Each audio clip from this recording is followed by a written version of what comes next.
All right. I'm just getting a little bit more paint into my palette. And let me bring my picture up too. 1 second. So sorry. It's only front view at the moment. Okay. I just need to... Pictures.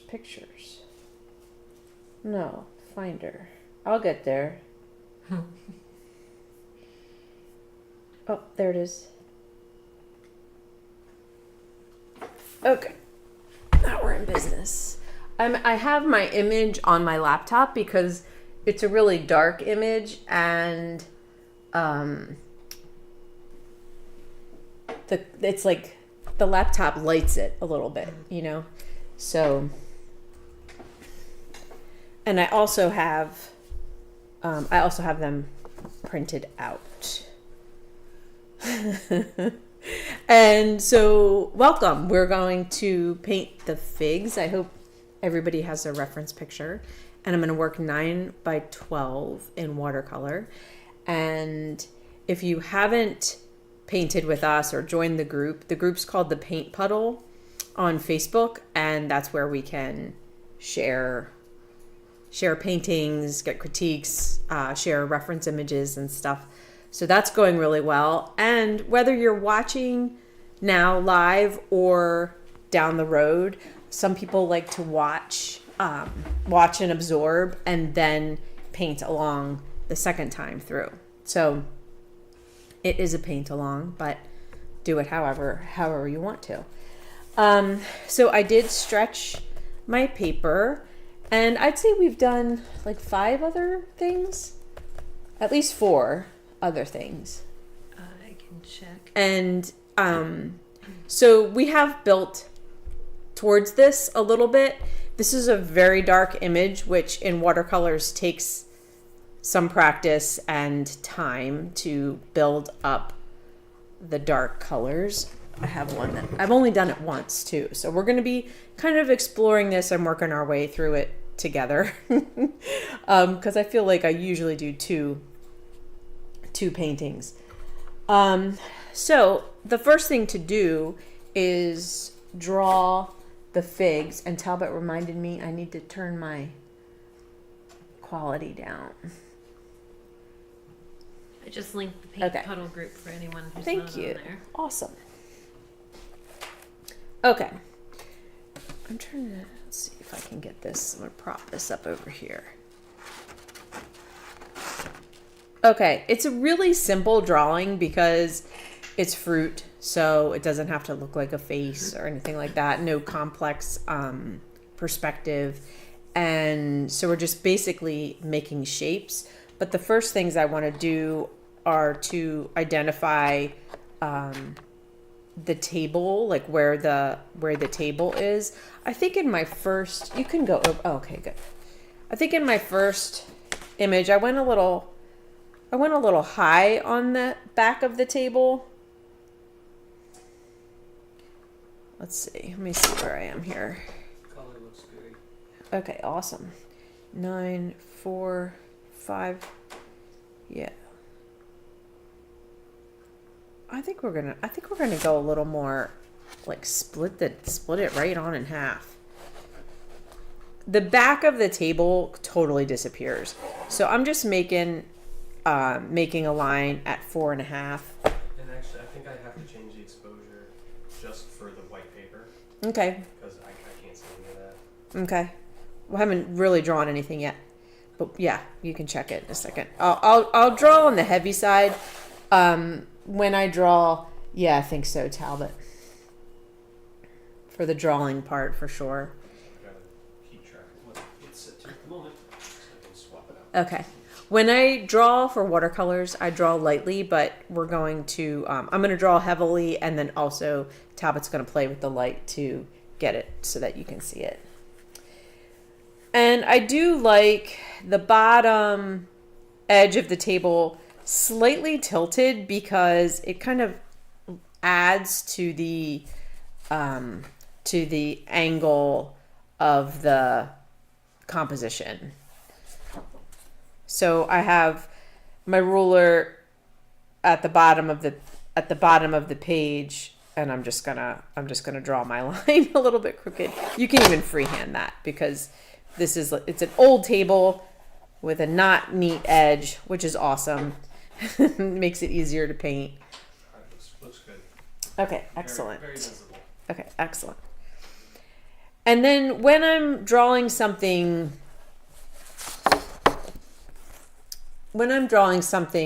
that's open, a little bit open to interpretation, well, any kind of drawing, I sketch kind of the main blob first. So this sketch basically includes all of the figs. Hey, that is, we've got this edge, and then it opens up and back towards the top right, comes down. Then we've got this fig edge. I'm gonna get that over a little bit further. And then this is where the two front figs are at this line.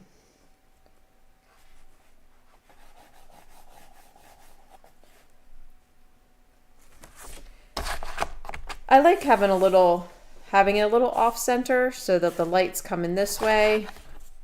And my entire fig blob is about 7 to 7.5 inches long, and then about 4.5 inches tall. Let me check my original. I feel like I went a little bit bigger. Yeah, that's 8.5 by 5. I did go a little bigger.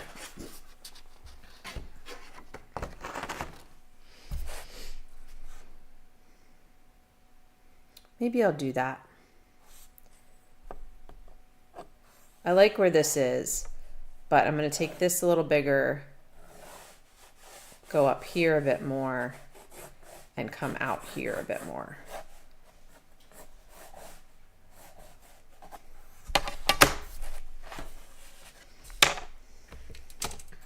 So these two figs, the two end ones kind of end at about the same level, the bottoms of them. And these two front ones are at about the same level.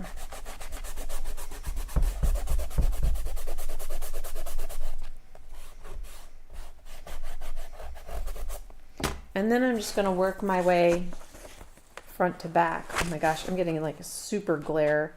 I'm having a hard time seeing.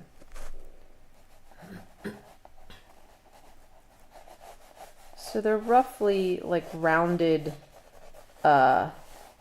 triangles.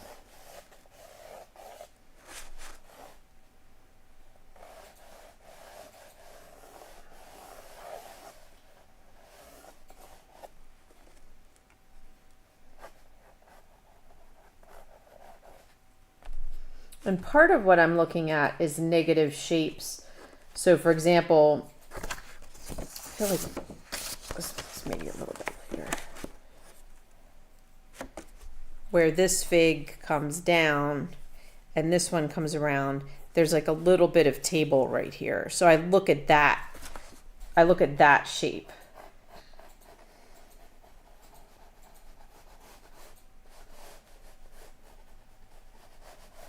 And I look at this fig bottom is basically intersecting this fig bottom.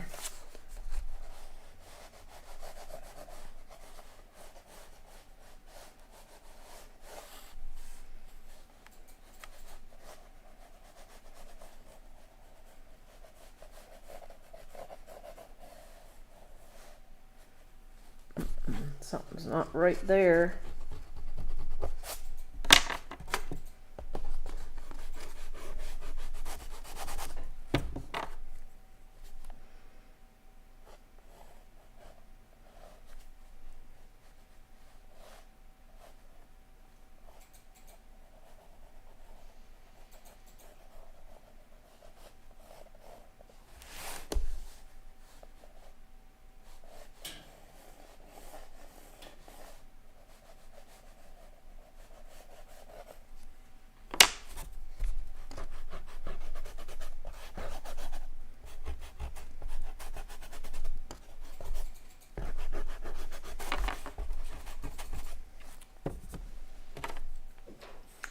This is probably the trickiest part, getting the face of this fig that's been like bisected, sliced right in half.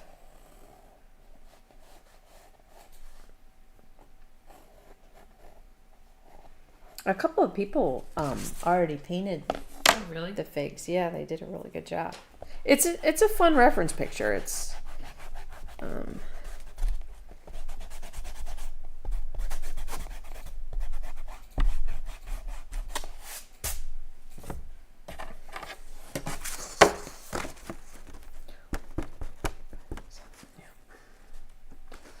There's 7. there's 7, yeah. So this one that's kind of vague comes down right as this angle changes on the open face, this one with the open face. So just pointing that out, because you want to avoid a straight line there. You want to make sure this turns and then that comes out. Like right now I've got mine in kind of this straight line, and that's not as interesting as if this turns and then this angles out from there. It's very easy in our minds, and I feel like I say this all the time, but it's worth saying. It's very easy in our minds to smooth things out rather than keep the interesting shapes that are going on. So again, I'm looking at the distance, the negative space between these two figs, because when I go to do my real darks, that's really important. All these real dark spots are real important in identifying what's going on here. And look at this, like I just automatically made this way bigger than my initial lump was.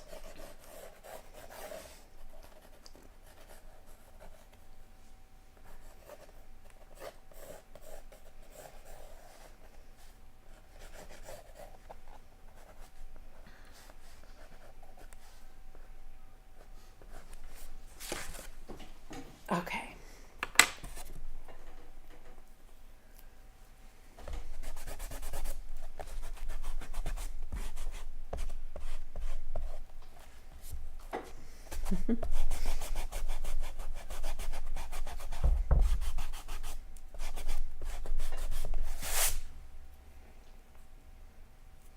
I think that's good enough to go on. The little tips of these stay kind of light. I didn't use any, there's a product called Misket. Oh, there it is. That you can put on to preserve lights in your watercolor paintings. I didn't use it and I did fine, but if you have it, you could put it just on the tips of the figs if you wanted to. It is very dark otherwise. So yeah, you really want to preserve the light, what little light there is in this picture. And if you did just sketch dark like I did, try to lift as much of that off as you can, because the graphite on the paper, once you wet it, start painting, it tends to kind of set in and stay there. But I did go, like I said, a little darker than I normally would, just so that you guys can see. Any questions so far? no. Okay. Some people watching along, someone thought you were painting with wool, but they're gonna watch anyway. Oh, Some good. people watch because they like translating it to wool. Yeah, Marcia wanted me. She's like, we have the fig, one of our fiber art blocks. Oh. Whatever. So it is a really fun color color combo for sure.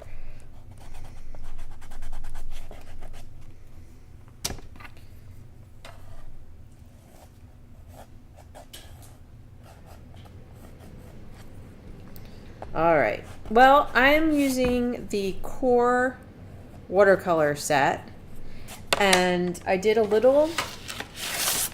I like to do a little color test run to make sure that the colors that I chose layer the way that I think they will and mix to make the colors that I want to make. I'm mainly using burnt sienna. There's a lot of warm red in the table and I see it. Let me put my image up here. Oh, where'd it go? I see it in the figs as well. What?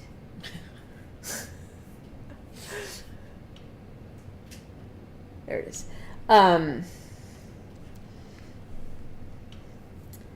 Yeah, almost so much so that my first layer, I don't know if anybody watched the time lapse, but I just put that kind of everywhere.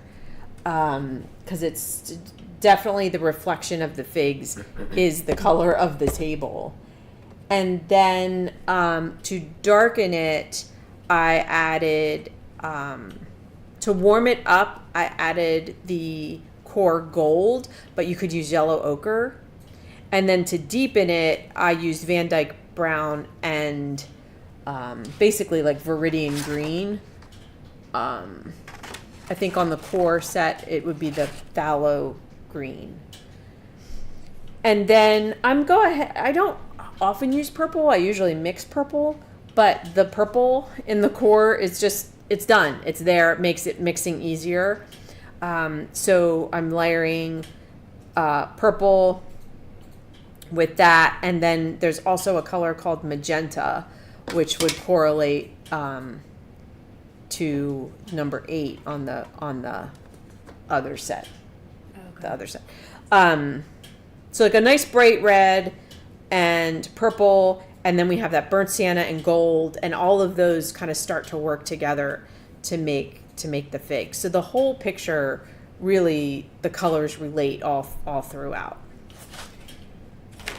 Someone's asking about the 7 figs, and I feel like you can clearly see 6. I think the 7th is... Yeah, and I didn't even draw this one. Yeah. And That's the... do we have a link to the reference? The reference image is on in the group. Okay. Yeah. And Yeah, there it is. I guess okay. 1, 2, 3, 4, 5, 6, and the one that's cut in half, 7. Yeah. So this one comes.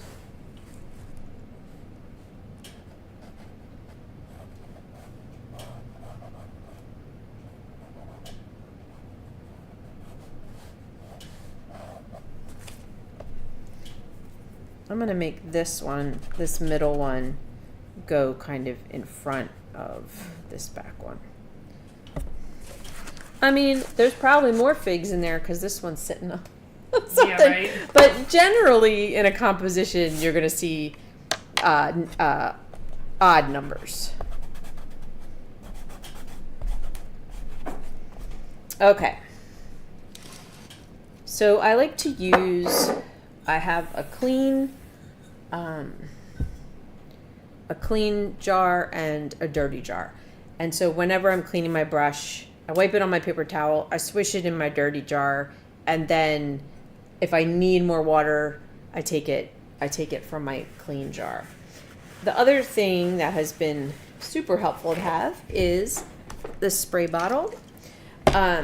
If you want to work on wet, it works really well. It's nice to just kind of like preliminarily spray your watercolors when they're all dried out. A little less work to get them to feed onto your brush. And paper towels, my brushes, and my reference image. I think that's about it. So the first thing I'm going to do is lay in a wash of burnt sienna, and all I need to do is leave this face. This face is our main focus, and I am gonna avoid the tips a little bit as well. So make myself a nice watery puddle because it's gonna take quite a bit to get all around this. And then with a larger brush, got a nice fat brush here, I'm gonna go right into burnt sienna. fairly saturated. I could put a little gold in here as well, or yellow ochre, something just to kind of make it a little more vivid. And do not be afraid, because this whole thing needs to get quite dark. So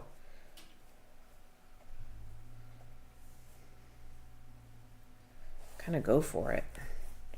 A little bit of dry like texture in the table is a cool idea.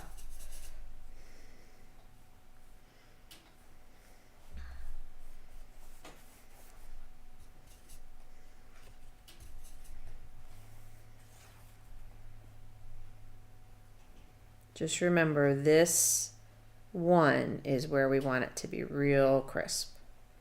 So it helps maybe to sort of just paint around that.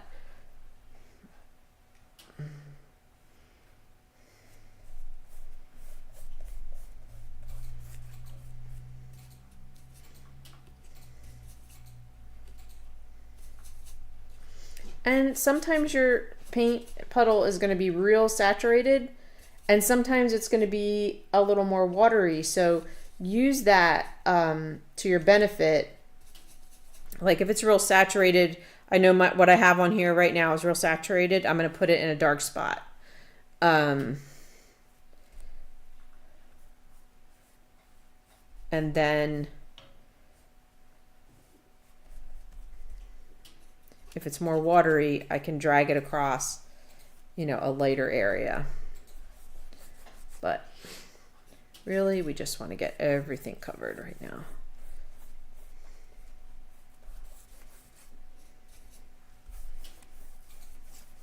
If you used the Misket, it would be kind of nice because you could just wet this down and, really go at it.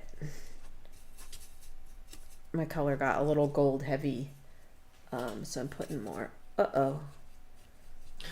It's okay. I just put Van Dyke Brown into it, but that's okay. I'll just go right up here with it. And I am going to go around this fig since I got it so dark.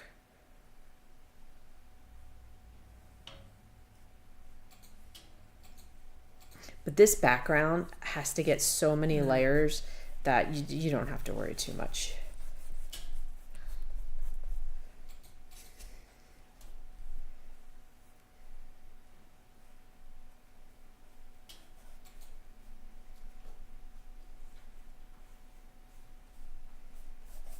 And then I'll let my brush get a little less saturated and go over the rest of this stuff.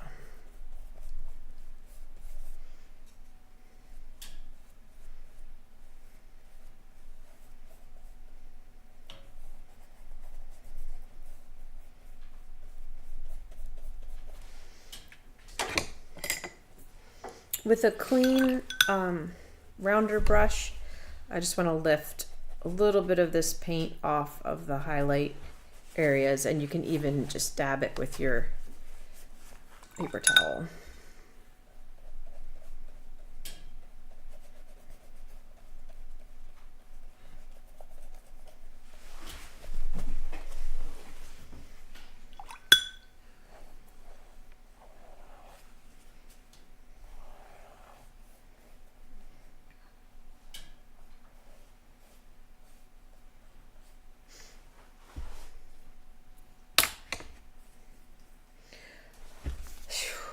Getting rid of the white paper is always like kind of a relief, I think. It's like having a blank page to write on. You gotta just break the surface tension.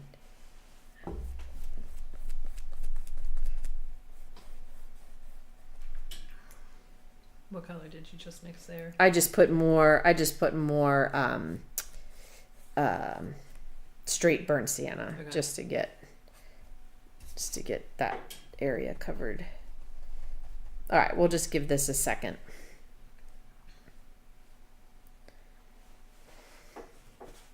Yeah, there's we don't want this to get too dark, which it won't. The paint always dries lighter than it goes on. Just like your hair is darker when it's wet. Mm-hmm. Oh, I did that last time too.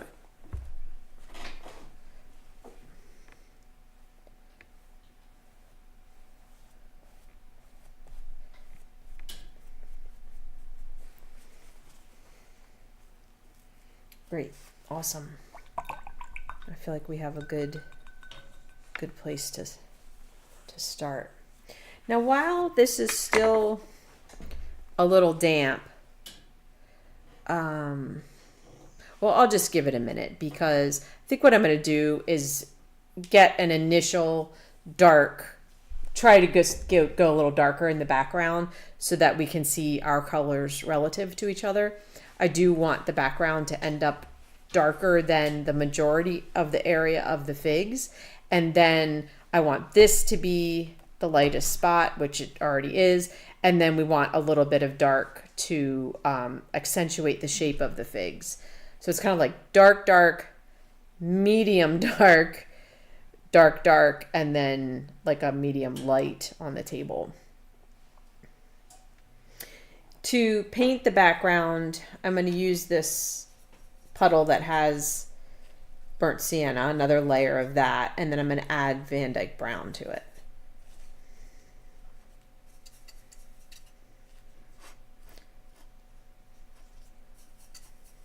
So I'm just trying to, oh, that's not that. Let me get it. I go raw umber Van Dyke brown. So I want to put this one.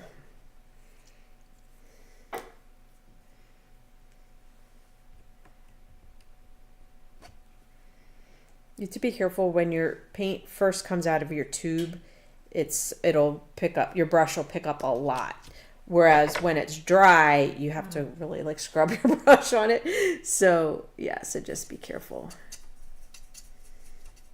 Now, just by doing, this is what's cool about watercolors, just by doing another layer of burnt sienna, this is going to get darker. Whereas if these were acrylics, it just looks like Same more color. burnt sienna right on top of it. Yeah. Although you can kind of do washes with acrylics, but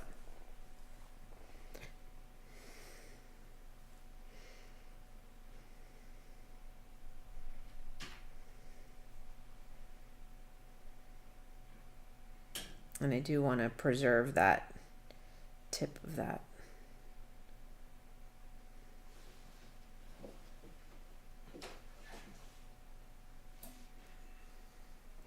Yeah, use the right brush for the job. I might need like a more angled brush to get.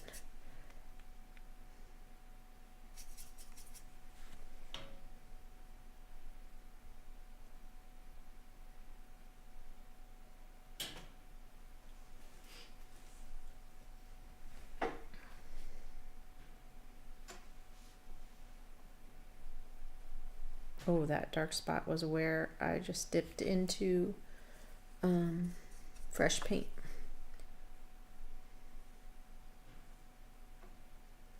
So now I'm going to pay attention and keep my lines more distinct.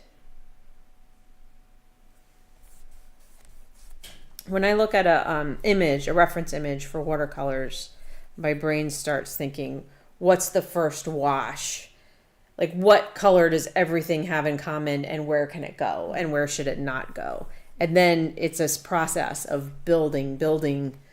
And I already ran out of paint. It takes quite a bit.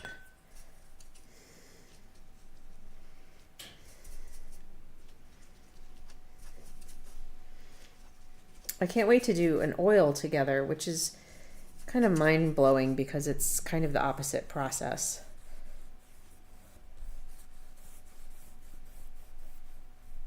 Now, as I get down here, I'm going to switch brushes because I want to be sure to get this good.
me go ahead and put that down here as well.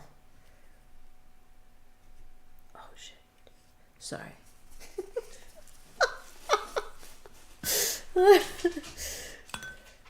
I've been cussing at the pickleball courts too much as well.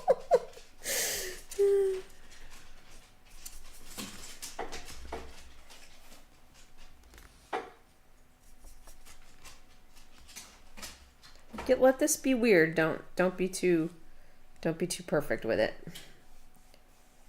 It's rustic.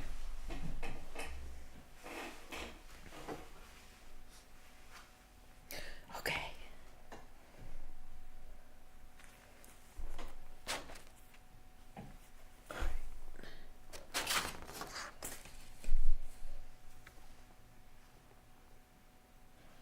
All right, now we get to have some fun.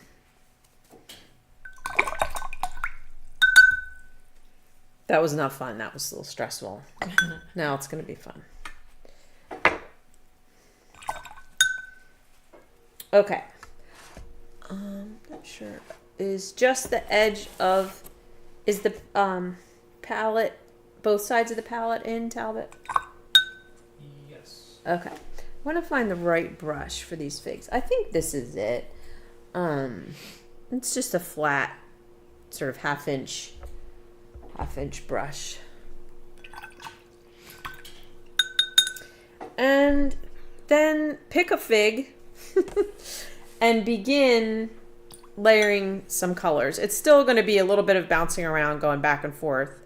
But I think I'll start with the dark side of the main one. And in my palette, I want to have purple, a nice puddle of purple. And then next to it, I want to have a puddle with purple and Van Dyke brown, which makes like a rich, like muted purple.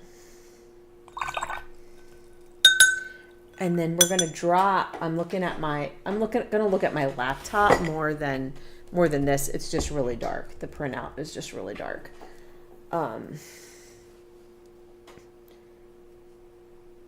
So we want to start with our purple, and then we're gonna drop other colors in.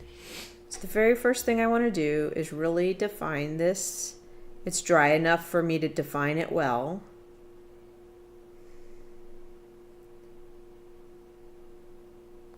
And then this fig they all have like sort of striations. So I'm letting the burnt umber that we have on here, the burnt sienna, I'm leaving it there. And I'm actually going to add a little bit more. Just saturate it a little bit more with another pass. So I have this puddle going on as well. I'm adding a little bit of that gold. If you don't have gold, you can do cad yellow or yellow ochre, but just to pop it a little bit. And in parts, you can put it right into the purple. So that'll make a really interesting play on those two colors. And when we're working wet on wet, it does cool, like fig skin things. It just, that's the beauty of watercolors.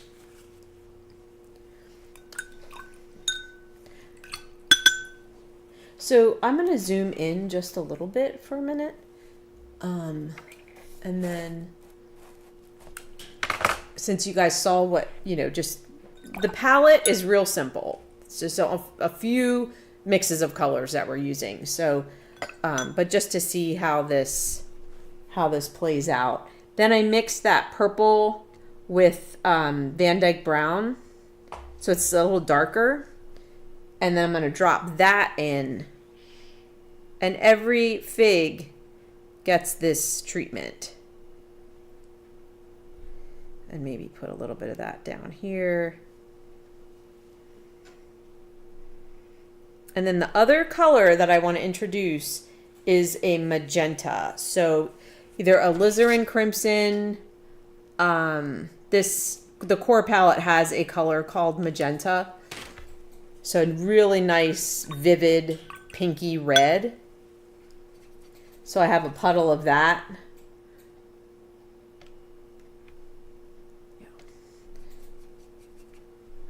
And then that gets to go in here as well. And it just kind of keeps the stripey theme going. So I'm going to leave that one alone for now. Let's do another one. I'm going to do this guy. So first I'm going to do the purple.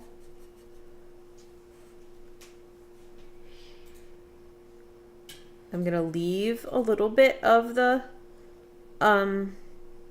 burnt sienna. The light's coming from the left, so I'm letting the majority of this be darker on the bottom right.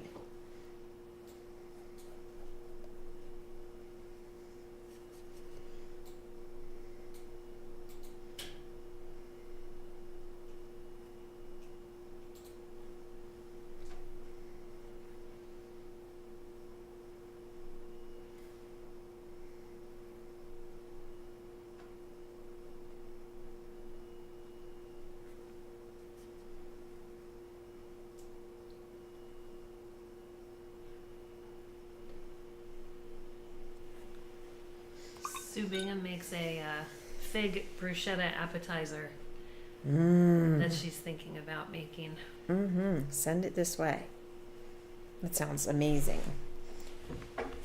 So I'm just letting the purple kind of fade at, you know, you can use a clean water brush and just pull it around a little bit. Now I'm going to get a little bit more purple and a little bit of magenta, because that's what I just looked up at my picture and that's what I saw. There's not a, I can't super describe the method, but I want to drop that in here and there. I also see some green actually. But that's what's fun about this kind of project is nobody knows exactly what your fig looks like. So have some fun with it.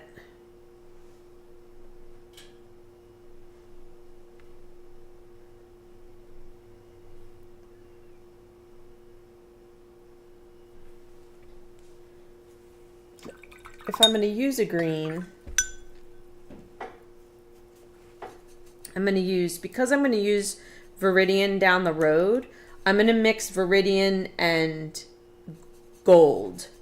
So I like using colors that are already going on in the painting. I wouldn't want to grab some random green that isn't going to exist anywhere else. So this makes a real nice, I might even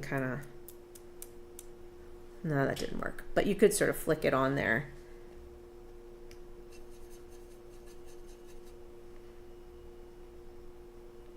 But dropping stuff into wet is really fun. Okay, and then I'm gonna get my dark purple brown mix.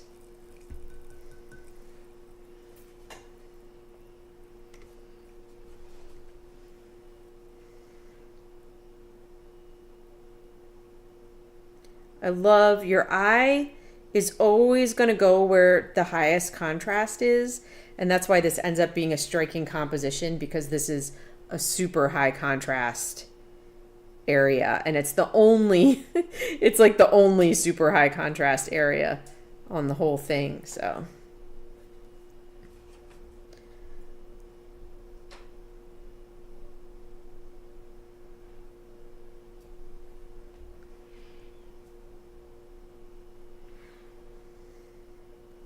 So many colors going on.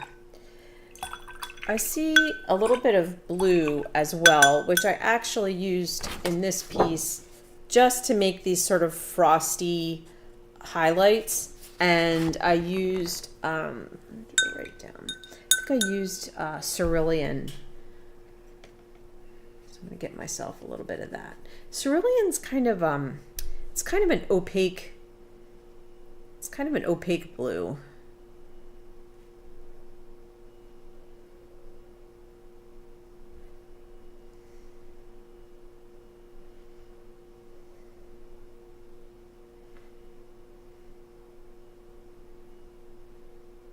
Yeah, figs are delicious. I feel like Carl grows figs. Grows them? Mm-hmm. They have a fig tree that like does well.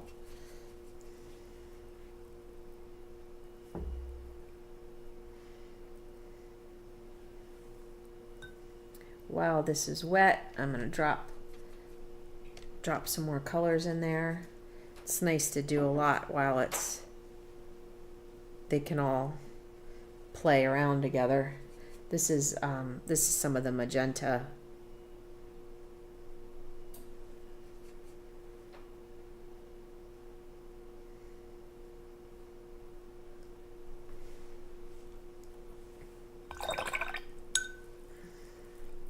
All right, I'm gonna leave that alone for now.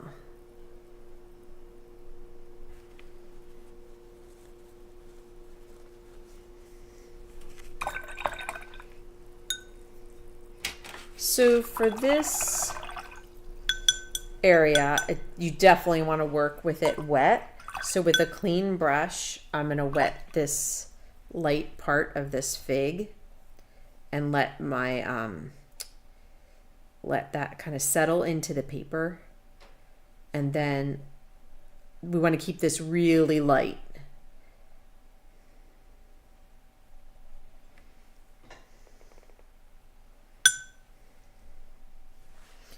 All right, so I could see that my water traveled outside of the space, which I don't want it to do.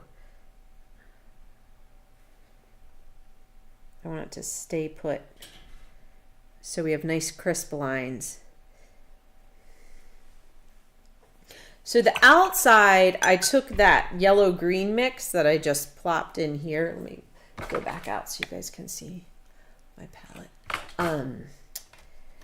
This yellow-green mix, and it's super faint, so you just want to dance it around the edge. And I might pick up a little bit of the burnt sienna so that it's not quite so green.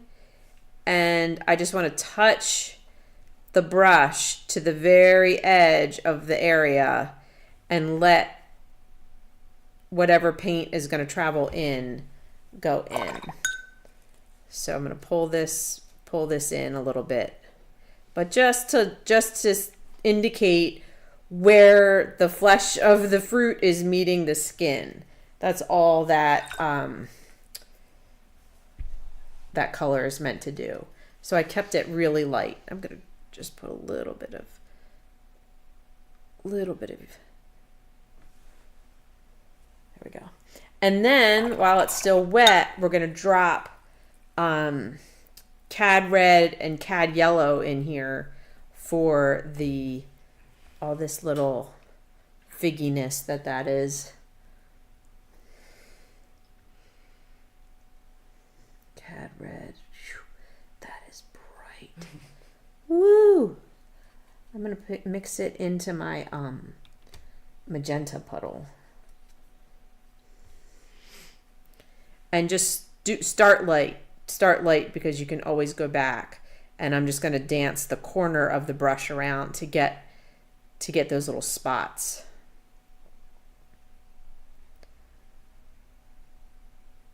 So in parts, I was seeing this as like leaning more magenta, and then in parts, I can see it leaning more towards the yellow. So I'm going to go ahead and do that. I'm going to grab magenta on my brush.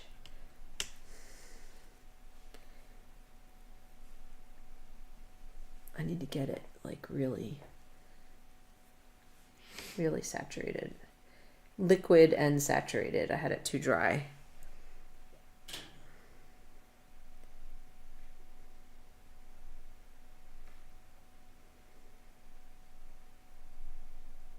And make sure you leave some of the white. You don't want to go all the way out, and you don't want to cover the entire thing. Okay, and now I'm going to clean my brush grab a bright yellow, cad yellow.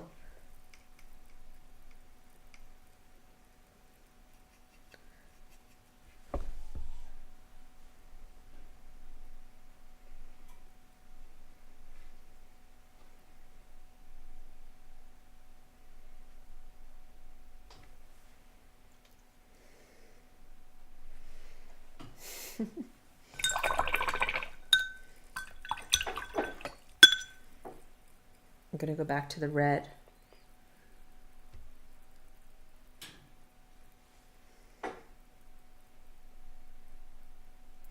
So bouncing around cad red, magenta, and cad yellow.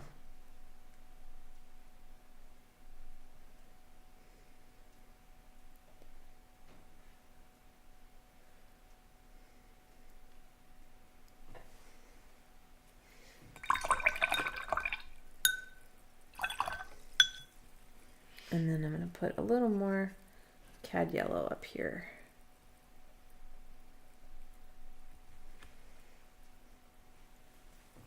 All right, we'll leave that alone for now. So this fig back here is pretty dark. So I'm going to use the same techniques, just go with the purple. I can pretty much cover the whole thing. He's not too showy.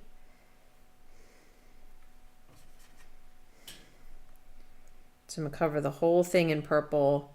And then I'm going to drop in a brown and a darker purple. Maybe a little bit of magenta. But I don't need to preserve light spots.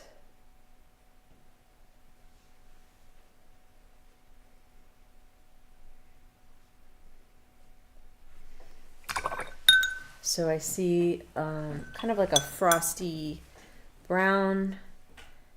So that's my burnt sienna that we used on the table.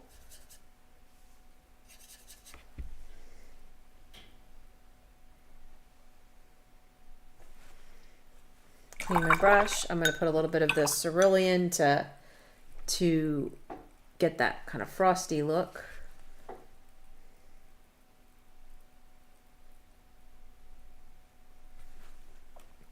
And then the real deep purple mixed with Van Dyke brown on the right side.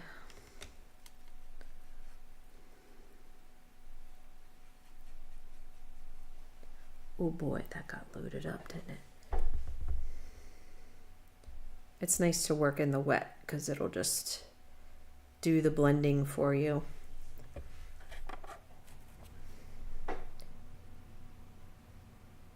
That one got pretty brown. I put a lot of brown in there.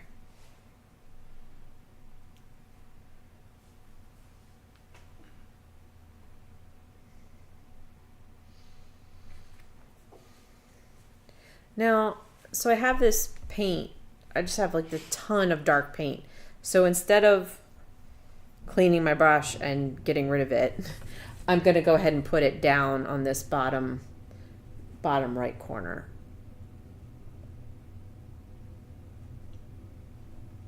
What combination made that dark again? It was the purple and the Van Dyke brown. Okay. It's like if you can keep cleaning your brush, but if you can use the paint, you might as well. Just plain dark. Yeah. And anytime I make a line that I feel like is too distinct or it's not kind of blending the way I want, I just clean my brush and then with a clean wet brush go over what I just did. Fig by fig. And after another fig, we can go over this again. And we're going to go over it with green, which is a beautiful complement to the purple. And it'll just kind of tint things that way. Okay, where are we? Let's see. Let's do this guy. This is kind of one of the more complex ones because it has a nice bright highlight. And then it also has a lot of reflected light over here. So I'm actually going to lay in a thinned out the color that we used on the table just to get it kind of wet again. And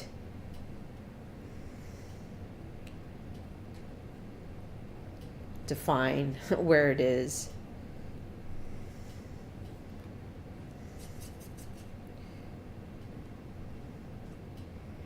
Yeah, I love when you start painting reflected light, you feel like, you know, really accomplished artist.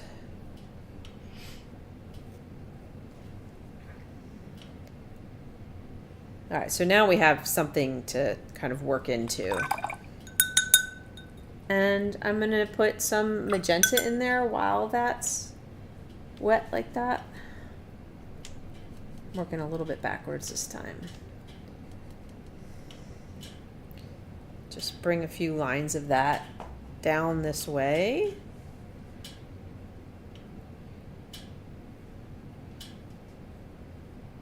I'm just keeping in mind that it gets real light right on its butt right here.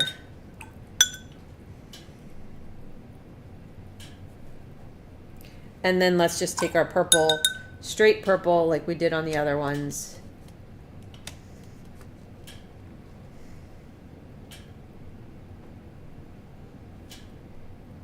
Comes around here,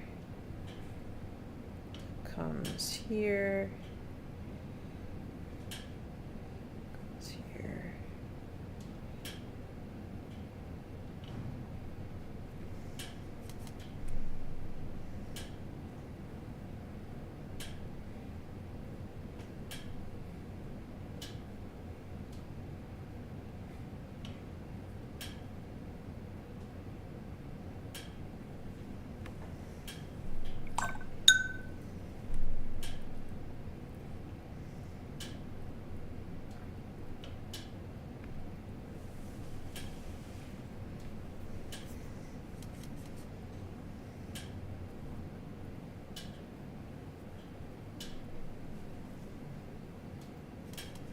Sometimes if I'm using a really dark color, I get my water from my dirty pot.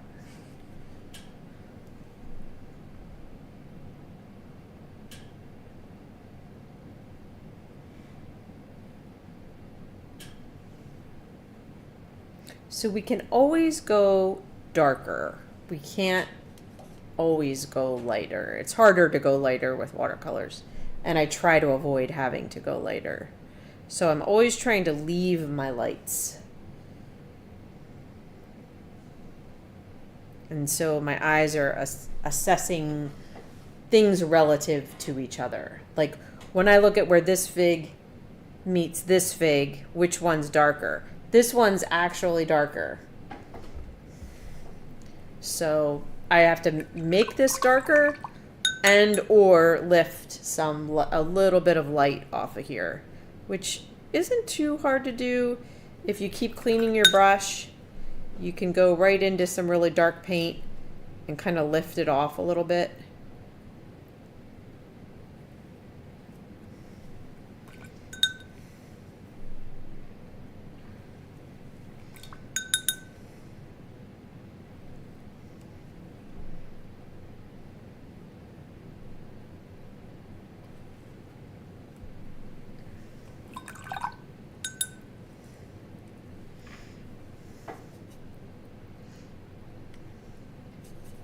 It's a very strange thing to paint and say everything that I'm doing.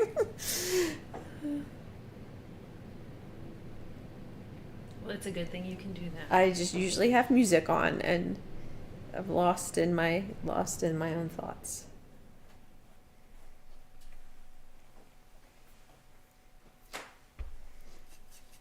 I like that. I like that color. I want to get that in a few places. Okay. I'm going to leave that one for now. Although I feel like I need to hit that side of that butt with magenta right up here. Another cool thing with watercolors is if a dark color is still wet and you put a light color in it, it'll move the dark color out of the way and kind of like replace it with the light color.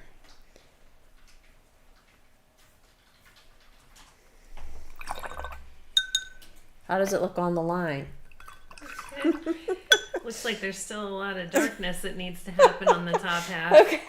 All right. We should do a layer of that. Let's do it. Now, you've got to mix a big puddle. Like this paper's just going to soak it up. And you're just like, I tend to be like, that's so much paint. That's so much water. And then don't do enough. But into where I had my,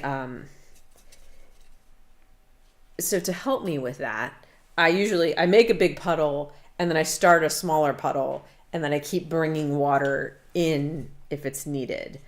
Okay, so I've got some burnt sienna going on. I can tell it's not enough. Now I'm going to let's just get a really nice saturated Viridian. Whoops. Go ahead, put the paint in there. I mean, we're really shooting for black in the end, and we just got to paint. You just got to, with watercolors, you got to attack when you're doing a wash. And I'm going to raise my table up. I feel like I went a little low with my table. So I'm going to get my dark right in here. Oh, shoot. I forgot I just wetted that. Bad, Sarah. Okay. I can't go up against that because it's wet.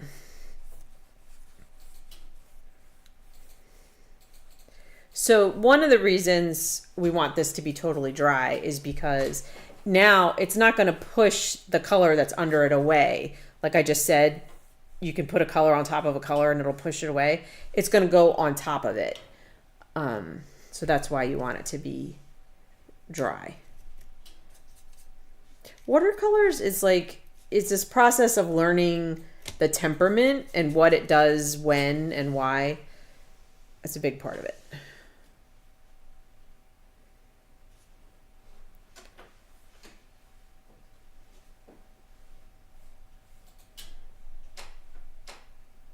All right, I need to switch. I need to switch brushes. You're just pushing the limit there. Living on the edge. I know. It is. It is.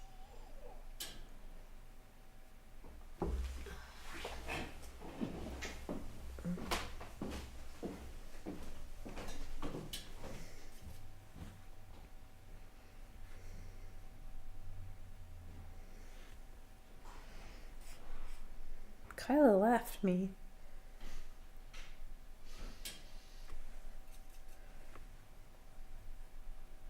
It's a weird thing to try and paint when that little pointy part of the fig is coming right towards you.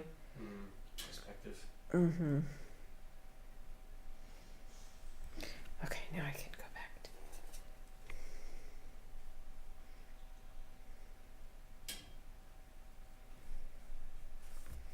to... Yeah, a wash you want to try and get done in one swoop so that you don't get lines. It's like if you ever stained a piece of furniture and you like go back over and it has lines. I'm gonna put some of that down here too. I should have used my big brush. Oh well.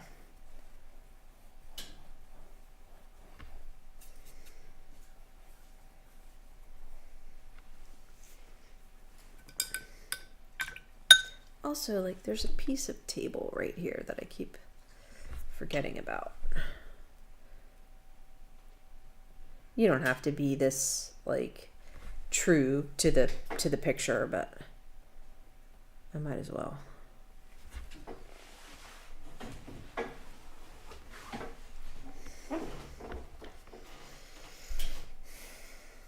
I feel like I want to take that green and start getting a little bit of the shadows on the table that the figs are making. So I'm going to mix the green just like I just did on the background, but I don't want it to be super green. So I'm going to add some purple to that. And that's going to give me more of like a grayish color like that. Really pretty. That is a really pretty color. And then we want to just kind of like get the back of this table not looking so distinct. And it kind of goes, there's a little bit of shadow here. There's some shadow here. Shadow here.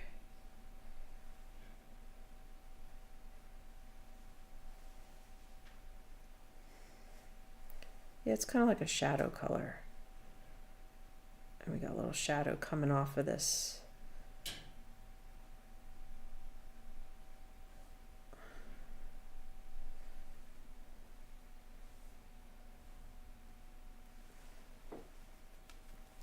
That was kind of a big brush to use. But now I'm going to put just some purple in there because that's kind of like the figs are, you know, making their color known around them.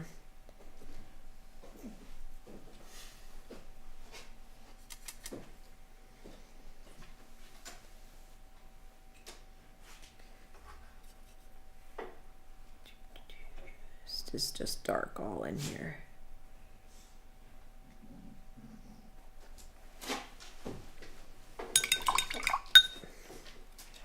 And then just blend this out.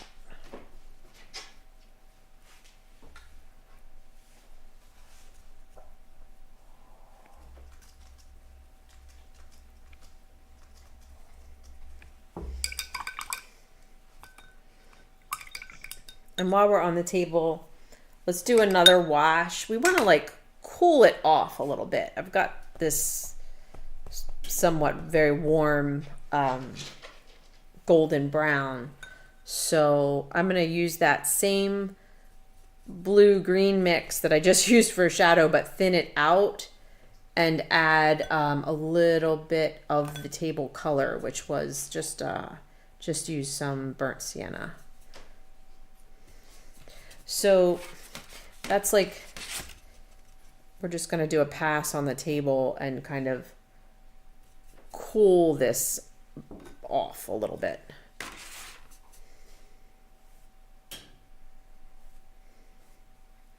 And make it irregular because we've got the grain and everything like that.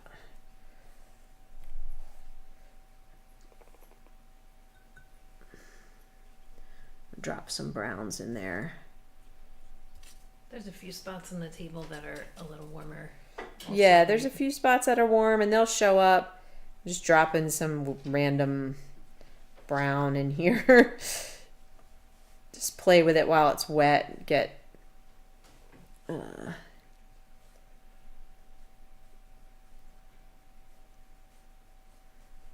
yeah, get some interest going.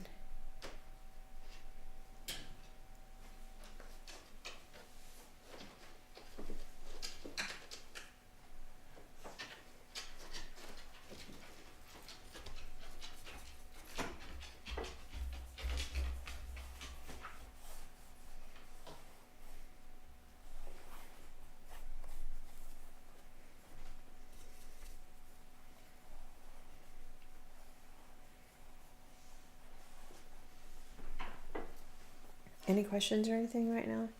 I need a new paper towel. That one lasted you an hour.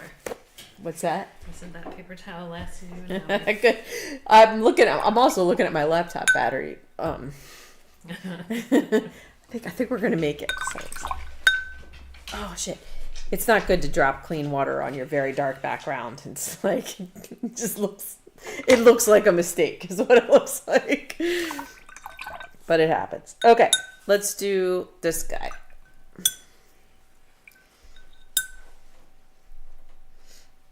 Oh, he's got a lot of the, I gotta clean this out because I have it too.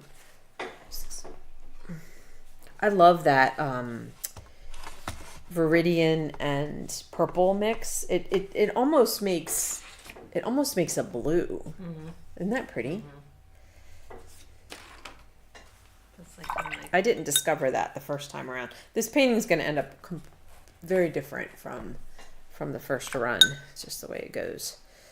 Okay, now I've got a new space and I just want to get my kind of warmish table color in here. And kind of re-wet and get another layer of this on there. Just a real thin meaning a lot of water, not so much paint. Sue said that would be, she'd paint a wall that color. That would be a nice wall Yeah, color. it is a really pretty color. In fact, I feel like it's a color I've tried to find for my walls, but my one family room accent wall is a little bit that color. And you can't tell if it's like gray. Is or it blue. gray, green, or blue? Right, yeah, right. depending on the light. All right, I got some magenta. This one is a fun one.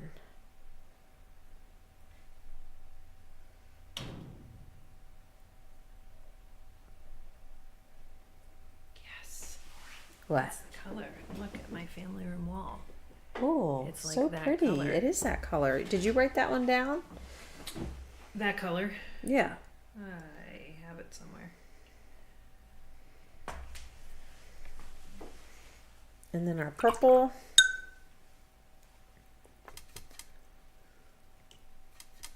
So this is just the purple this time.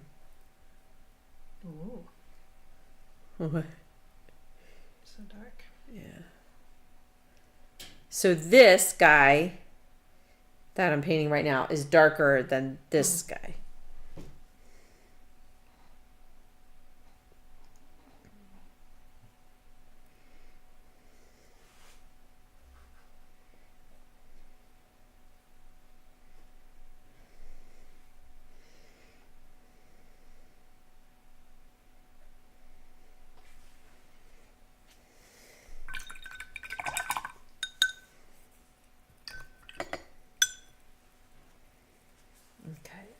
I love the way there's like what I did on the other painting. Let me finish my thought.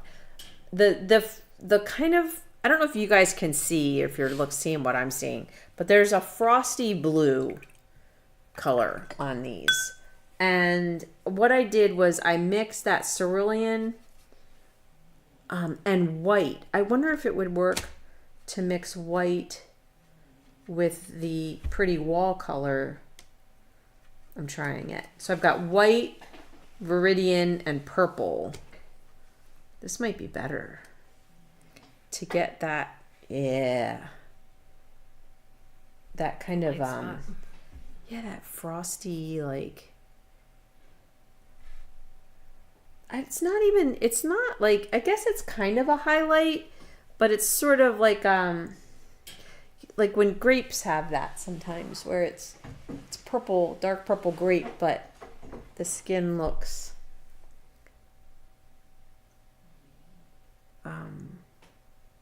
this opaque. It's a nice color. Yeah. Okay. So that, and I hardly ever use white in watercolors, but it works. That was white, and then a tiny bit of viridian and a tiny bit of the violet. So it was this mixed with white. Okay.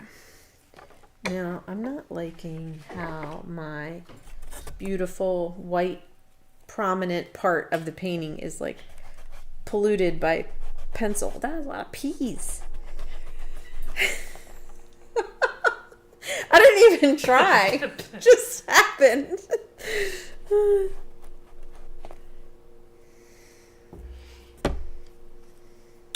Okay, what does he need? Needs a more brown, kind of? Brown? See, this is when I start mixing stuff together, and you got to be careful because it can get muddy real fast. It's very colorful, this one.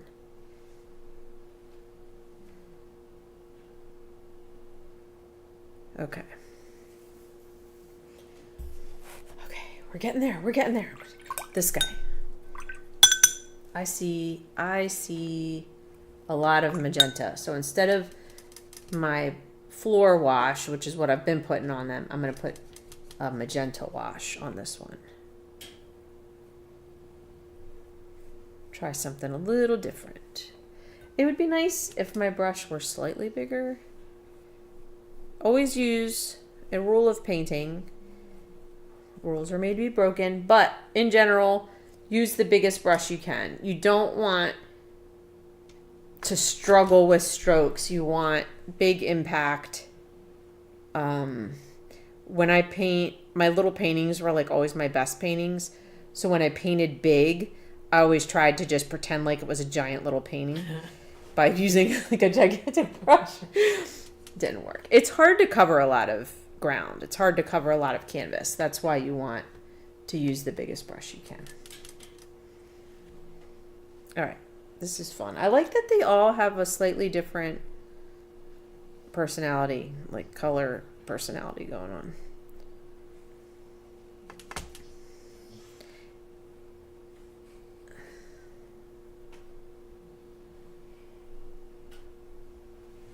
Now, I probably should have jumped over because this is going to bleed because that guy was still wet, but we'll see what happens. Okay, I'm grabbing just purple, straight purple now.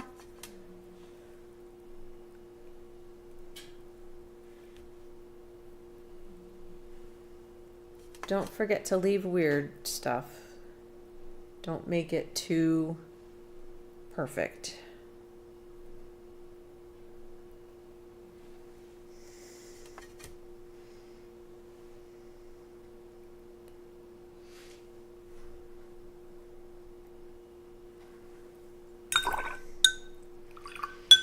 It really does not look pretty right now with that green background. Oh no, because it's so warm. But the next pass is gonna be.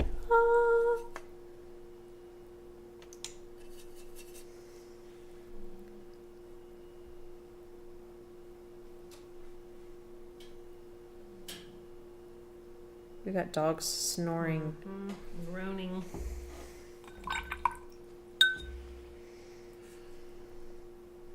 Probably could have. They do have little specks on them. I probably could have spattered some of the color blocker on there. Okay, and then while it's still wet, I'm going to do the dark brown purple. Now, all of these are going to get another layer of shadow, but this is just to get the bulk of the fig color on here.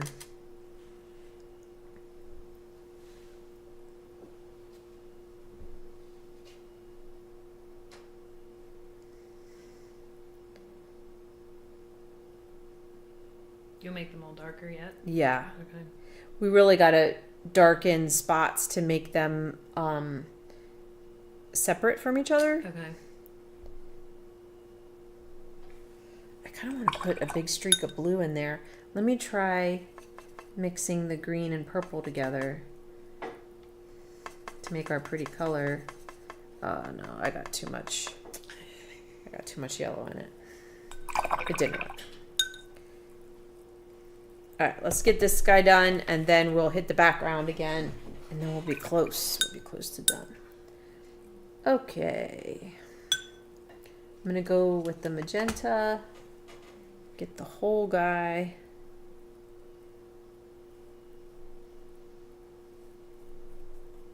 Except for, well, even right here, even though it's light, just put a lighter wash there.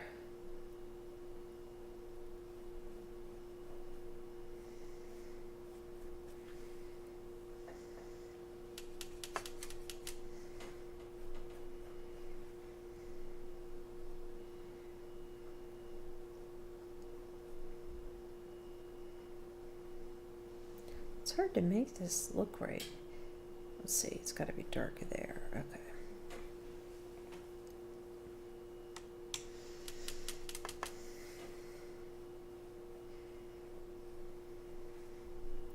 Oh, this gets really dark down here.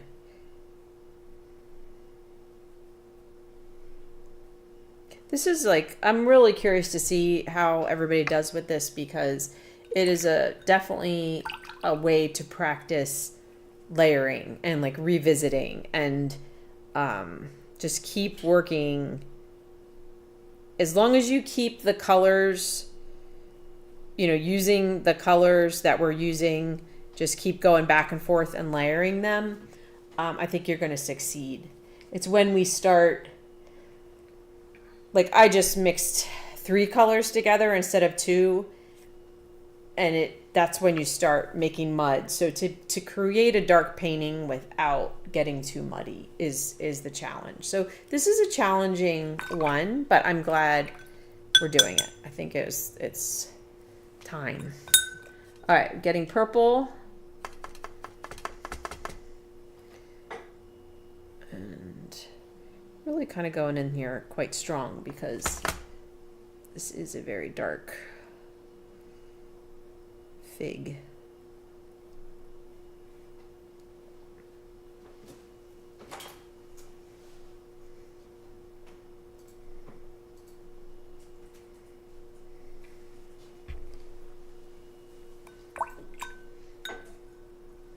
I love these colors.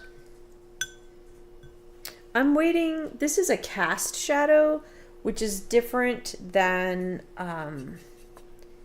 the shadow of the shape. Meaning there's a shadow on this fig that is cast from this fig, which is going to have a more distinct line than the shadows that are created by the actual light hitting the shape of the fig.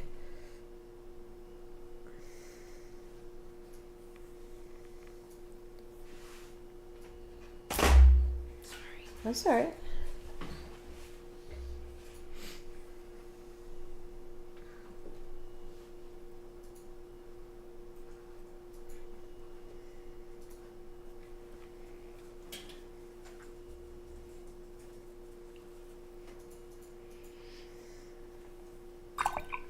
Okay, now the dark purple with the brown.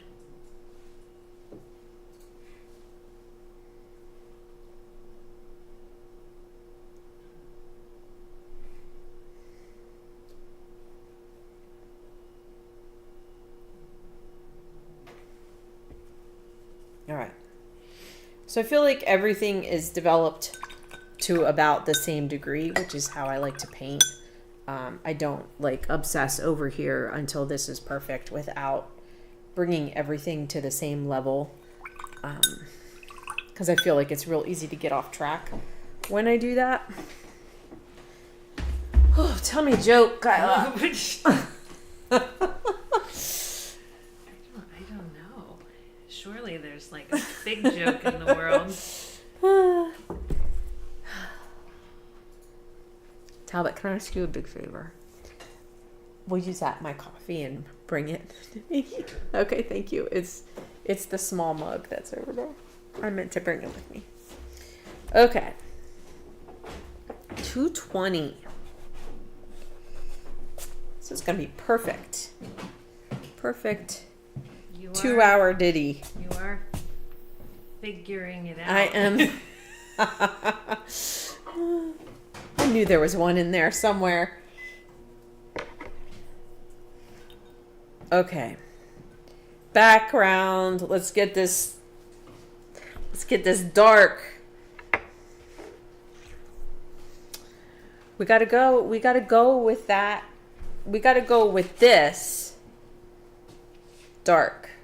We're gonna darker. Yes. The darker version. We're gonna go a little heavy on the let me clean this. I got like a real yellowy green in here, and I don't want the yellow because it's already very warm. Thank you so much. Thank you. Hopefully it's not too hot. It'll be just right. Perfect. So perfect. Okay. I like what I did. I don't know. Like I said, it's going to be different. Okay, so make sure it doesn't have any warmth in it, because I feel like it's already warm. So that's the Viridian, which is a very cool green, and purple.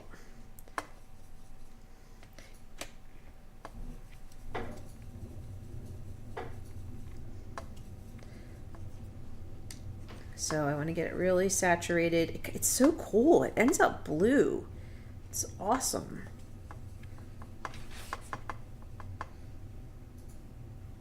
Yeah.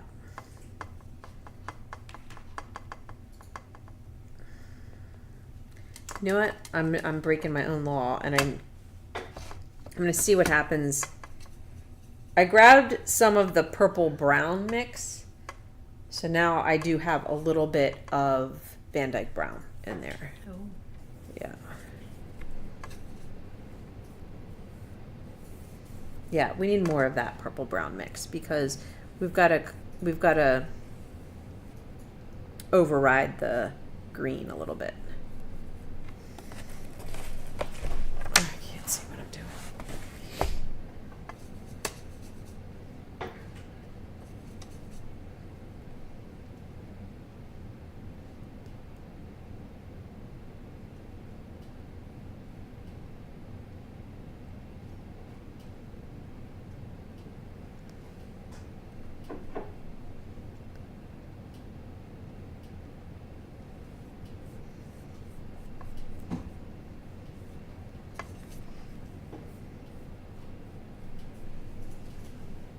Ooh. What? Getting dark. How's it look? Looking good.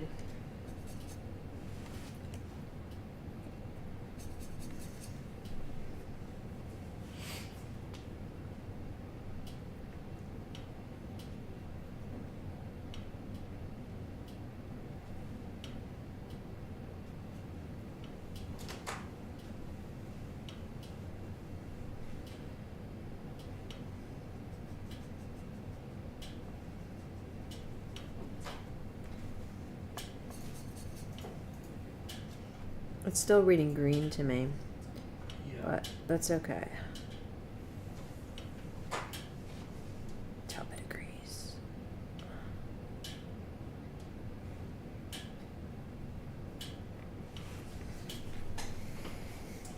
I think we might need some straight up alizarin on there. We'll do that next time. All right, let's let that sit.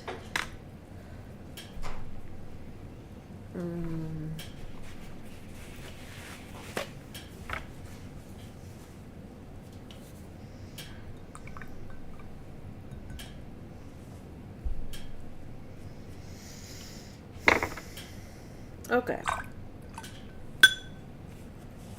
Now I'm going to start looking at the figs relative to each other and see, this is not helpful. I don't think it's on. And see what needs to be brought forward and made deeper.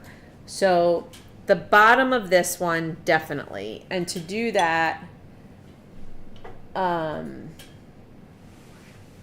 going to use that same color. I'm going to use some Viridian and some purple. And I'm going to make some darkness here.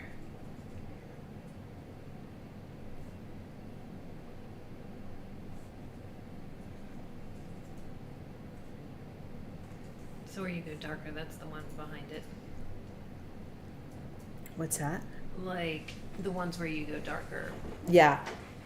that's what is behind it, and then it helps the other one look like it's in the front. Yes. Okay. Yes. So, yeah, just really trying to interpret what I see in the picture. If there's dark spots. And then since we're going back, most of these are going to be dry, you can just use a wet brush or like a brush with some purple on it to bring that dark color back, kind of into the so it's not just stuck on there. But I've got this real dark. Now this is a real dark spot down here.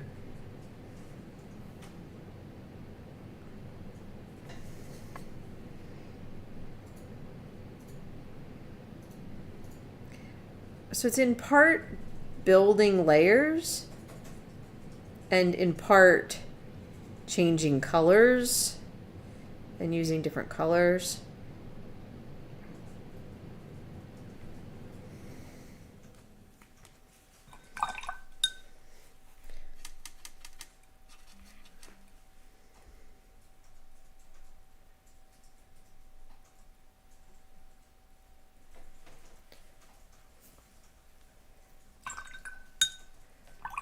Okay, we get real dark on this one.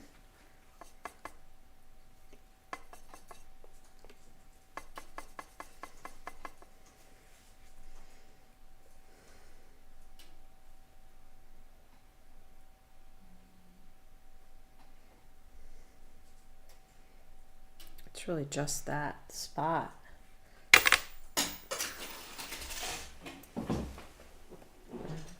me just set it right there.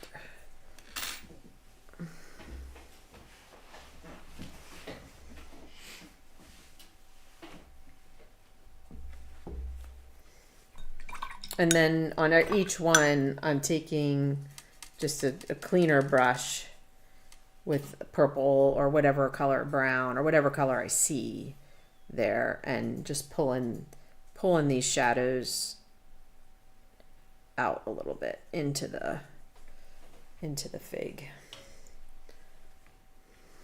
This one has like a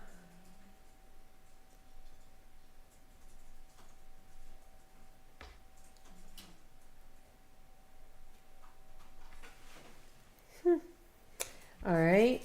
On this guy, it's a cast shadow from this guy. So it's kind of has a shape to it.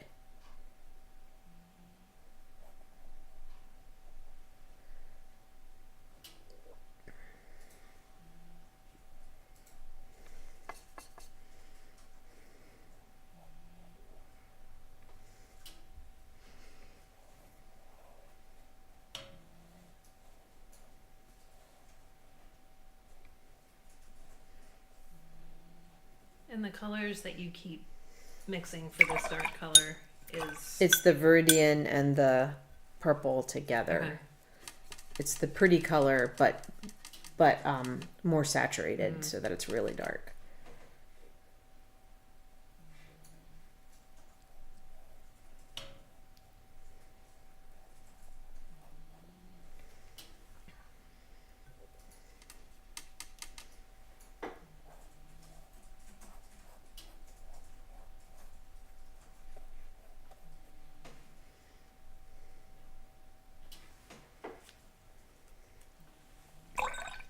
I'm going to mix a little bit of white with that to try and get this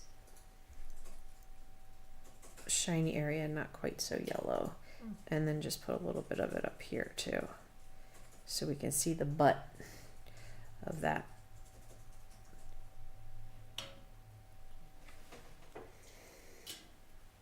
Oh, that's pretty. I like that. This I feel is too yellow, so I'm gonna put a thin magenta glaze on it. Magenta is really cool.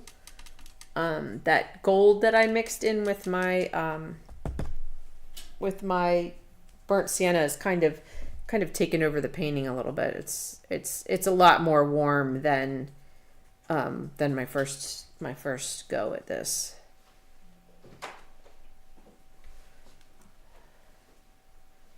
So that just cools it off a little bit. All right, this fig, there's also some darkness. There's some darkness down here that I want to get.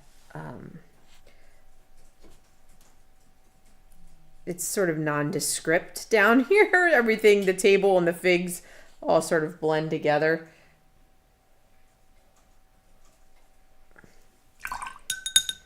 And then I'll put some burnt sienna warmth in there just to say this is still table right here. But that looks better. We kind of want, we don't want the eye to go right there. We want that to all be in shadow.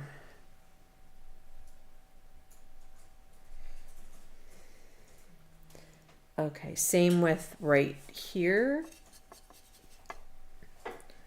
So it's a real dark, like you can't really tell where the table shadow is and where the fig shadow is. I need more color mixed up. There we go. Yeah, and then this is where that cast shadow is from this onto here. So I want that to be fairly distinct. And then this shadow is more kind of just blends. Blends into everything. Milo is snoring up a storm. And then this is kind of dark right here. That's how you can tell that stem is there.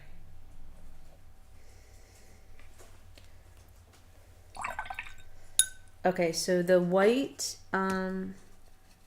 mixture I'm gonna put here. And kind of, I don't know, a little bit there. Maybe a little bit there. And then I want to pull this really dark color that I I want to pull it around with just some purple or something that brings it in a little bit more.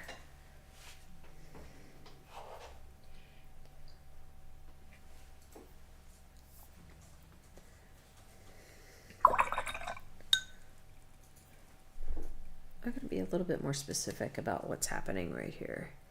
Uh-oh. That is going up there. Okay.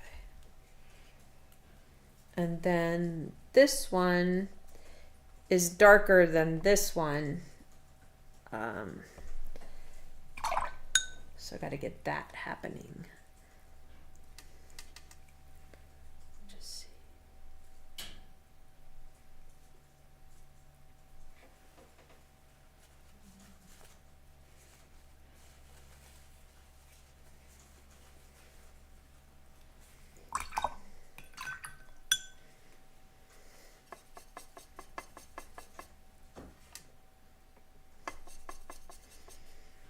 So it's real dark right here. That's about it. This isn't, we just want it darker than the one in front of it.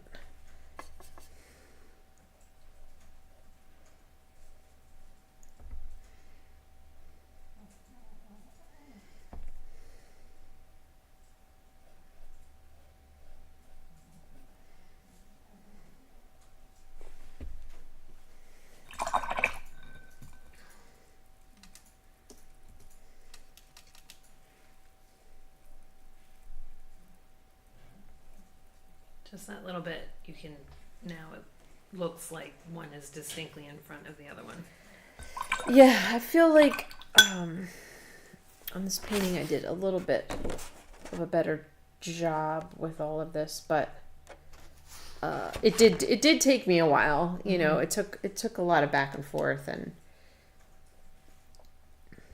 Like those two look very blended together, and that one is very like clearly in front of the other one. okay, because I think this should actually be like a little lighter. So I'm trying to scrub some paint out, but what I might need to do is use that white.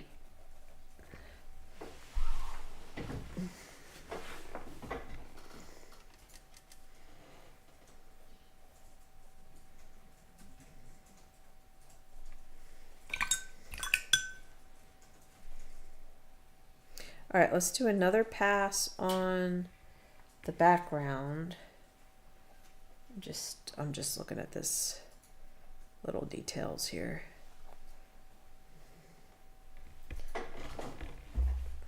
Okay, still looks very green. So now I'm going to try and counteract it with purple and magenta. We'll see what happens. No, don't use any warmth in there at all. No green.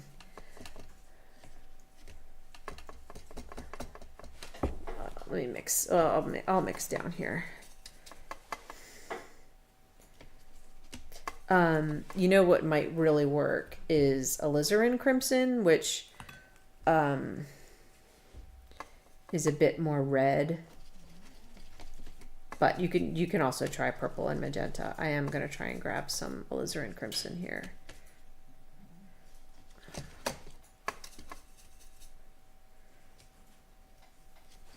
So I've got a really rich purpley red there. So hopefully this does it. Sometimes I'm not going to do it while we're live, but I use a blow dryer. You just hit it with a blow dryer to make sure everything's dry. Yeah, that's the ticket. I love in oils, I mix a black with alizarin and viridian.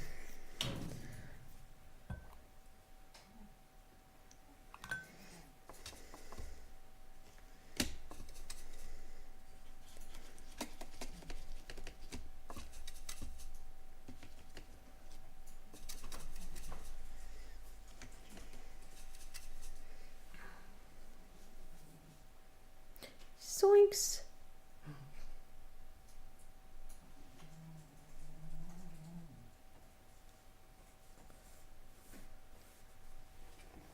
Oh, that feels better. Goodbye, green.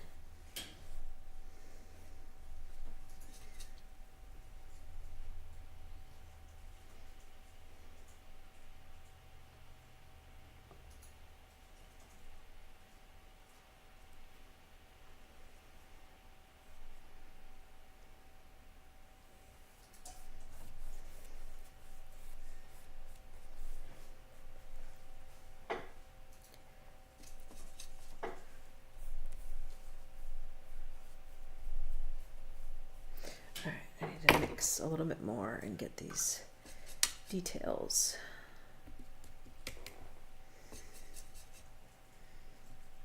It's, these tubes of watercolors seem so tiny, but they go a long way. Like I've been painting quite a bit, and I haven't even barely touched them. I've just squeezed a little tiny bit out. Now the cool thing about getting this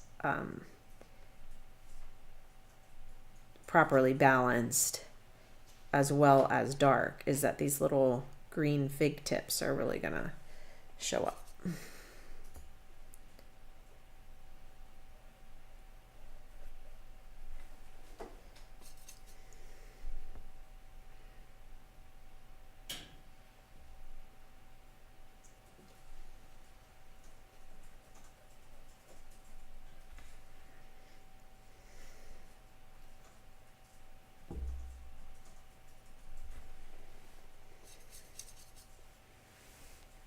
No, I just have to figure out how to get the green out of the table.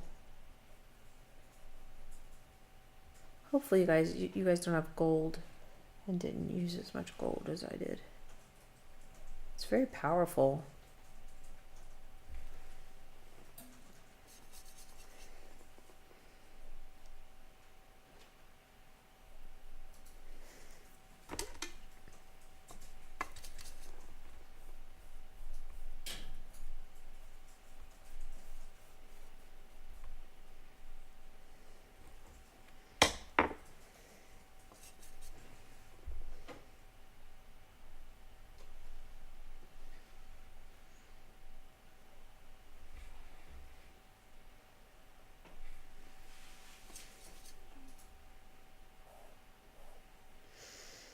With the alizarin and purple mix that balanced out the background, I'm just going over these greenish shadows as well.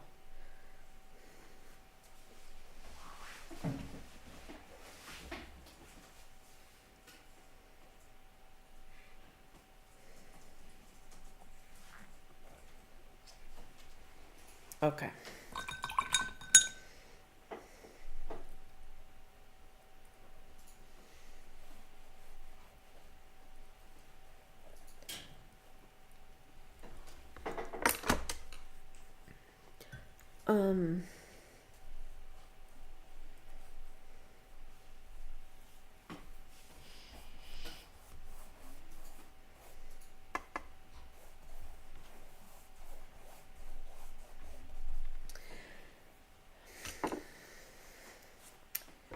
I'm not sure why looks so dumb. When you don't know why something is bad, it's good to wait until you do before you touch it, because you want to have a plan. Like, you don't want to just start willy-nilly going at your painting. So sometimes I wait until I realize what it is. So like when I look at this, I'm not exactly sure what I need to add. Maybe just some purple, like to bring this together a little bit more.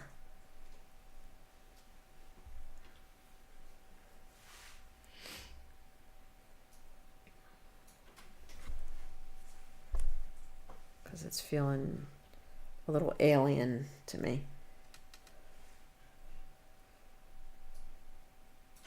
And then maybe that that white and blue mix that I put in the other ones, just to balance it out a little bit.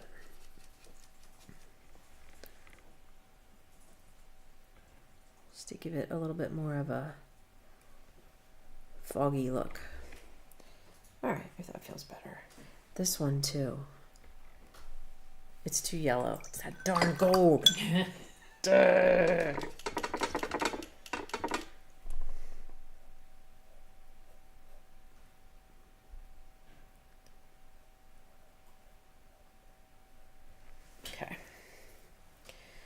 I want to put a real distinct line around this. I'm going to use a smaller brush. And I'm going to use dark purple.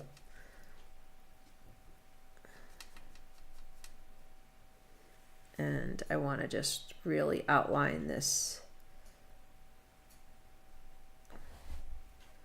Like it's got a little something going on there. Whoops.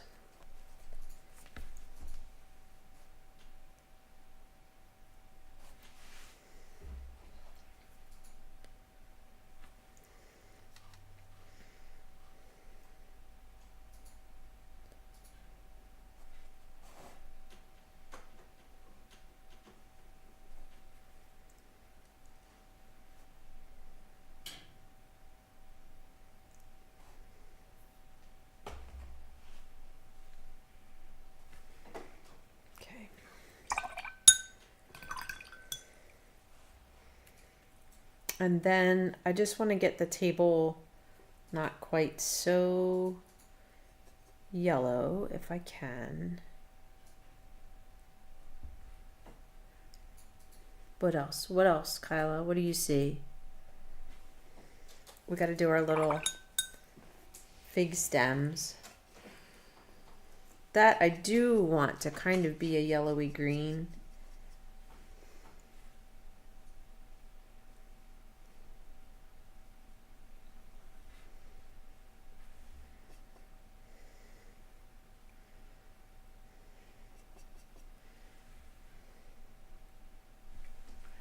The left line to the like the fig on the very left. Mm-hmm. Seems to this be, yeah, that line is really strong, like the background line. Whereas this line, yeah, in the picture it sort of maybe get that to fade away. I don't know. Okay. I think I'll just take a thin bit of the neutralizing the neutralizer and just go right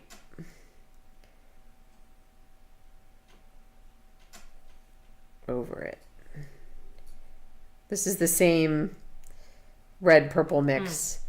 It looks nice. It's gonna make this look more brown than it's still looking a little bit green. So Because of the gold. Because of the gold.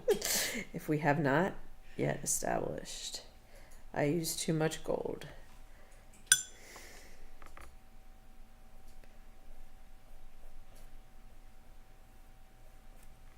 Why are you not moving? Move. There, and that's also going to be less. Yeah, the fig's like standing out more. Yeah, I feel like this still could get. Let's put the white there.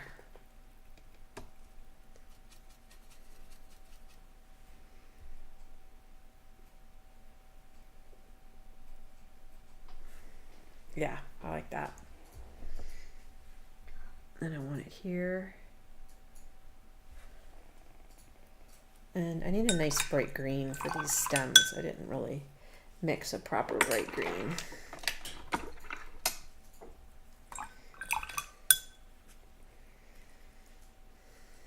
It's always good to have a little troubleshooting in our tutorials. It looks great. The figs really look. I'm too close. I'm Dynamic. definitely too close to it at this point, and I need to get rid of this white spot. That shouldn't be there. We're just gonna pretend like they all have green tips, even though they don't.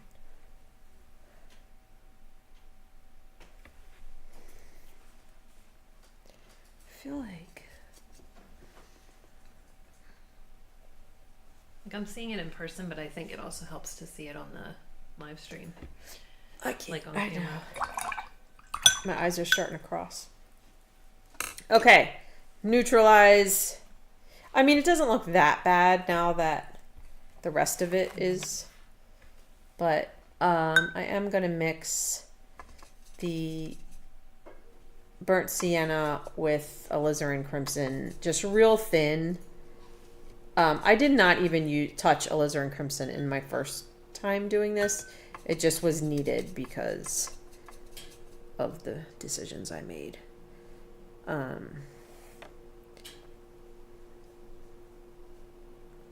Whoops. So let me just see what happens when I put this here and there.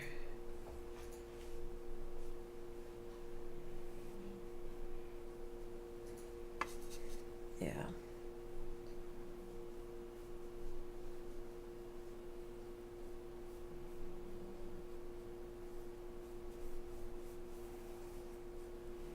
Yeah. It's good. And let me just get the edge of this table pretty more distinct too.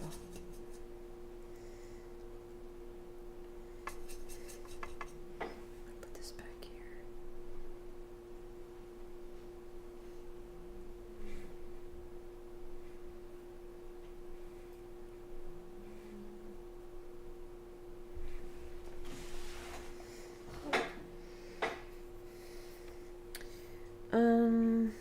This spot I want to eliminate.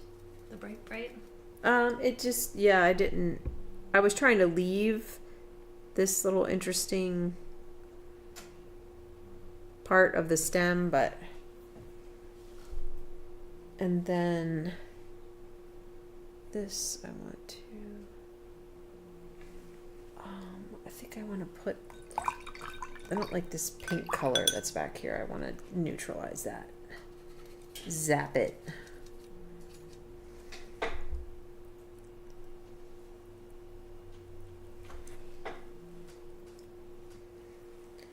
Okay, and then let's get a bit more interest in this with Van Dyke brown and purple.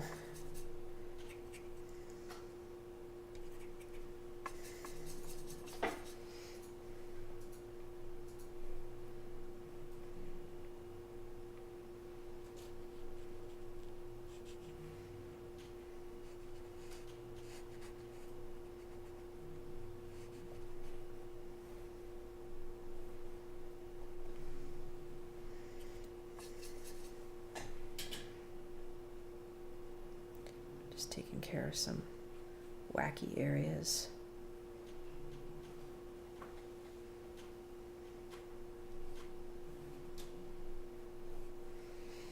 All right, I'm sure everybody's tired of watching me paint.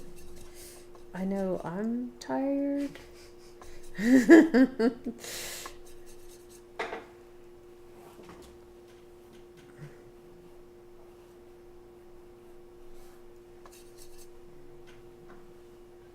Getting a little spastic.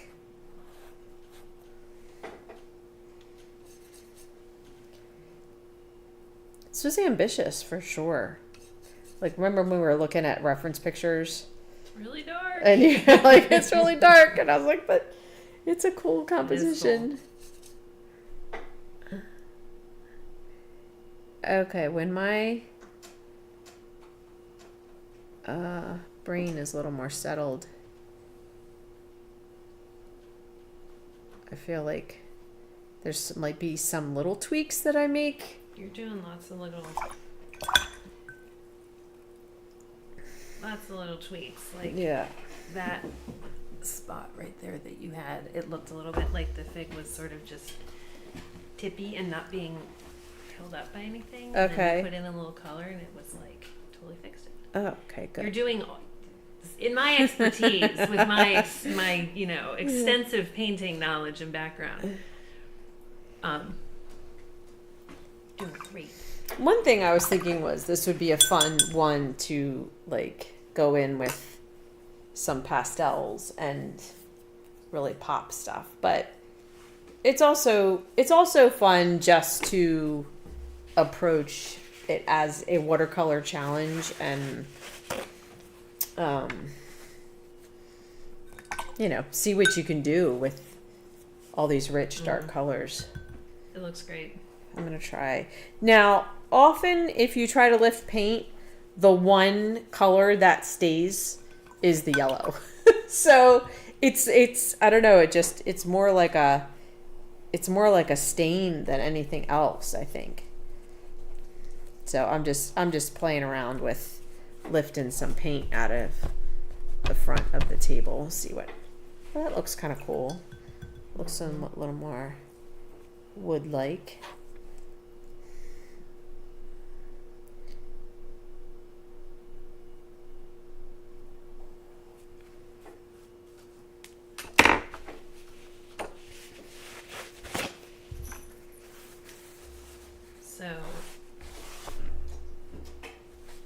Well, look at it on the. Like, look at how good that looks. Oh, it looks great. Right? It looks really good. It looks good when it's only 2 inches. But I'm happy. I'm happy with it. It looks good in person too. Yeah. Very cool. I don't remember how I got this so dark. Maybe like one more. When this is really dry, put just like ultramarine or. Okay, it looks like it has kind of a bluish. Yeah, this one definitely leaned warmer than that one, and I feel like on this one the fig color pops more, and I'm not sure why. It's also dry. True. I don't know, like these brights are brighter. Well, and they're painted at different times of day. Definitely,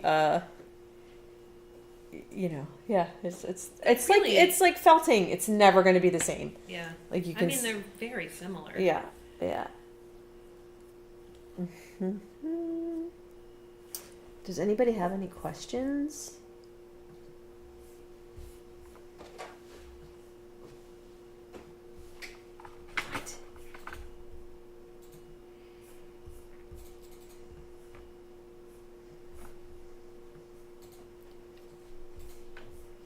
No? I see no questions. Okay. It looks good though. All right. Well, I'm looking forward to.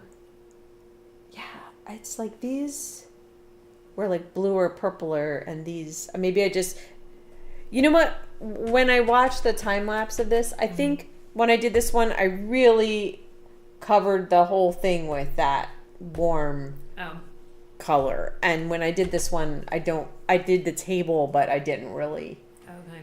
do that. And I did use more gold from the start in this. In this one, I really only used the burnt sienna. So, yeah. So yeah, I'm really looking forward to seeing how everybody makes out with it. I think that the rooster was challenging because there were a lot of components.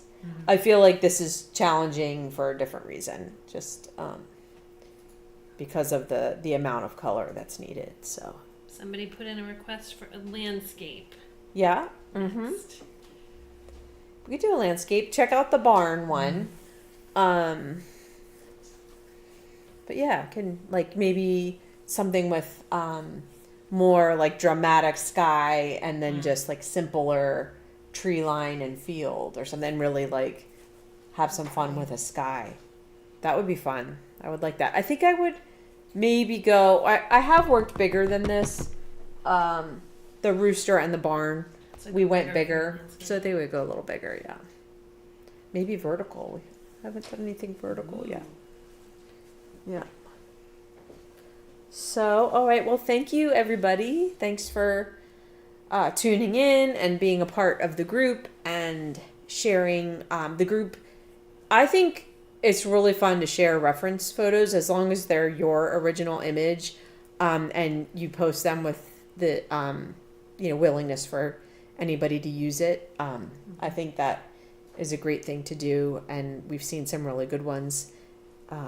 And if anybody ever wants a critique at any point, when you post your image, you can ask specifically, and I will definitely chime in. That's a great learning experience for everybody.